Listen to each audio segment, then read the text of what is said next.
Hello everyone and welcome back to another video from Wake&Tech.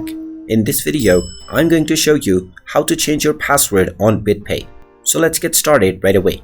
First of all, open up your web browser and then in the address bar type in bitpay.com and press enter. Now from the home page, click on the login button at the top right corner if you haven't logged into your account already, and then proceed with your credentials to log into your account. Now once you are taken into your dashboard, if you wish to change your password, click on your account icon at the top right corner. You will then find the settings button. Go ahead and tap on it, and this will take you into your settings page. From the settings page, tap on security, and now you will find your password.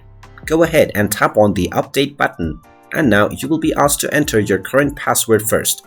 Go ahead and type in your current password, followed by your desired new password for your Bitpay account. After entering your new password, tap on the confirm button and you will receive a verification email within your inbox. Just open up your inbox and tap on the verification link within, and then your password will be changed. You can then simply use your new password along with your original email address every time you log into your account from this point onward. And there you have it. That is how easy it is to change your password on Bitpay. If you find this video helpful, make sure you hit that like button and subscribe to our channel if you haven't done so already. Also ring that notification bell to never miss another update from us. Thank you for watching and I will see you again in the next video.